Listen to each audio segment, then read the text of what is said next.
ఎక్కడికక్కడ గోడల్లో పగుళ్లు, పెచ్చులుడుతున్న పైకప్పులు, ప్రారంభించిన 3 నెలలకే ఊడిపోతున్న కిటికీలు. ఇది విజయనగరం జిల్లాలో నిర్మించిన హుద్హుద్ గృహాల నాణ్యత. సొంతింటి కల సౌకర్యం ఏమిటైందనే ఆనందాన్ని ఆస్వాదిస్తున్న సమయంలో ఇలాంటి పరిస్థితి చూడటంపై లబ్ధిదారులు ఆవేదన వ్యక్తం చేస్తున్నారు. ఇప్పుడే పరిస్థితి ఇలా ఉంటే భవిష్యత్తులో పరిస్థితి ఏంటని ప్రశ్నిస్తున్నారు.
పగులుతూ ఉంటుంది, మరి ఖాళీ ఇస్తూ ఉంటుంది. మనం ఏదో కొద్ది సిమెంట్ వేసి రాసుకోవడం తప్పించి అలా ఇది పడిపోతుంటుంది, పగులుతుంటాయి. సొంత ఇల్లు అంటే మరి మేము ఎర్ర మేము కొట్టుకుంటాం, అది దగ్గర కొట్టుకుంటాం. గవర్నమెంట్ కాబట్టి ఇది సిమెంట్ ఇటుకు, అపార్ట్మెంట్లు లాంటివి అలాగే కట్టుకుంటారు తప్పించి మామూలు సొంత ఇల్లు అయితే ఎర్ర ఇటుకతో కడతాం. కానీ మరి అధికారులు అంటే అంత మేము మాకంటే మీరు తెలివైన వాళ్ళు అంటారు, అప్పుడే ముందే అంటాం.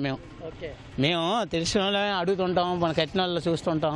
అడిగితే మా ఇంజనీర్లా మీరు ఇంజనీర్లా అంటారు వాళ్ళు. భూమి కిందనే పునాదులు వేశారు కదండి, దాని మీద గాలి బీటలు వస్తాయి, అలాగే వేడి చేయవనేసి అతను మేము అడిగామండి. సరే అడిగితే ఆ మాట చెప్తాండి అతను.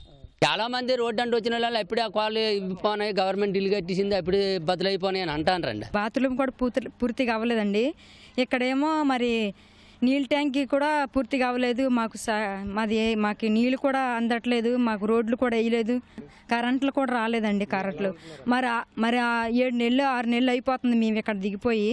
మేము అలాగే చీకట్లో ఉంటున్నామండి. మేము ఈ ఇళ్లు కట్టి 3 నెలలే అవుతోంది. అన్ని చోట్ల 96% పనులు పూర్తయ్యాయి. లంకపట్నం, వెంపడాం, సింగవరం, ఆలమండ, గంట్యాడ, గాజులరేగ తదితర ప్రాంతాల్లో చేపట్టిన ఇళ్లను పరిశీలిస్తే గోడలు ఎక్కడికక్కడ నెర్రెలిచ్చాయి. సిమెంట్ పెచ్చులుగా ఊడిపోతోంది. గాజులరేగలో వర్షాలొచ్చినప్పుడు ఇంటి లోపలికి చెమ్మ దిగడమే కాక నీళ్లు కూడా వస్తున్నాయని లబ్ధిదారులు చెబుతున్నారు. గృహ సముదాయాల్లో కిటికీలు ఊడిపోతున్నాయి. ఉన్నందుకు ఇల్లు ఉంది కానీ చెప్పి అలా మెసులుతున్నాం. ఇంట్లో కరెంటు కూడా లేదు. ఒక్కొక్క ఇంట్లో మీటర్లు వేస్తారు, ఒక్కొక్క ఇంట్లో మీటర్ వేయలేదు. ఒక్కొక్క ఇంట్లో మాత్రం గొట్టాలు తగిలించారు, ఒక్కొక్క ఇంట్లో గొట్ల తగిలించలేదు. ప్రస్తుతానికి వాటర్ కూడా సప్లై మాకు అవ్వట్లేదు. బోరింగ్ నీళ్ళు మనం కొట్టుకొని తాగుతున్నమాట. నీళ్ళకి ఇబ్బంది, మరి ఎక్కడము ఇబ్బంది, మరి వండుకొని దించుకోవడమే ఇబ్బంది. మనకి రోడ్డు పోయినేదో పైకి ఎక్కుతాడికి 1 గంట 2 గంటలు అయిపోతుంది. నాన్నటి ముసలితో ముడుకులు తోనుకొని అక్కడే ఉండిపోతాను, కూకొని దిగుతాను. రోడ్డున్న నీళ్ళకున్ను పెడితే అప్పుడు ఆరోగ్యంగా ఉంటామేమో. లంకపట్నంలో సముదాయానికి మెట్లు కూడా నిర్మించలేదు. నీటి సౌకర్యం లేదు, దూరం వెళ్లి తెచ్చుకోవాలి. విద్యుత్ వ్యవస్థ లేక చీకట్లోనే గడుపుతున్నారు. రహదారులు, మురుగునీటి వ్యవస్థ లేక చెత్తా చెదారంతో పరిసరాలు నిండిపోతున్నాయి. ఈ ఇళ్ల పరిస్థితిని ఈటీవీ ఆంధ్రప్రదేశ్, ఈనాడు ప్రతినిధులు గృహ నిర్మాణ శాఖ దృష్టికి తీసుకువెళ్లారు. నాణ్యత పరంగా అన్నీ బాగున్నాయని, నాసిరకం పనులు చేసిన చోట గుత్తేదారుపై చర్యలు తప్పవని అధికారులు చెబుతున్నారు. ఎక్కడైనా చిన్న సెటిల్మెంట్ క్రాక్ వస్తే రావచ్చు, మేబీ ఎక్కడ పెద్దగా ఏమీ లేదు, అలాంటిది మా దృష్టిలోకి రాలేదు. వస్తే వెంటనే సరి చేస్తాం. వర్క్ సరిగా చేయకపోతే కాంట్రాక్టుల మీద పెనాల్టీ వేయడం జరుగుతుంది, వాళ్ళ బిల్లులో కూడా కోత విధించడం జరుగుతుందండి. రోడ్లు కొన్ని దగ్గర చేసాము, చేసిన దగ్గరల్లా ఇచ్చేస్తున్నాం, మిగతాది జరుగుతుంది. అన్ని దగ్గర కూడా పనులు జరుగుతున్నాయి. మ్యాక్సిమం 75% వర్క్ అయిపోయింది, ఇంకా 25% వర్క్ ఉంది. లేటుగా వచ్చిన కాలనీలు కొంచెం ఇంకా ఇన్ఫ్రాస్ట్రక్చర్ మాకు అడ్మినిస్ట్రేటివ్ శాంక్షన్ వచ్చింది, ఇంకా ఆర్డర్స్ వస్తే అవి కూడా మొదలు పెట్టేస్తాం. ఈ ఇళ్ల నిర్మాణం కోసం ఇప్పటికే కోట్ల రూపాయలకు పైగా ప్రభుత్వం ఖర్చు చేసింది. ఆ సొమ్మంతా బూడిదలో పోసిన పన్నీరులా మారిందని లబ్ధిదారులు ఆవేదన వ్యక్తం చేస్తున్నారు.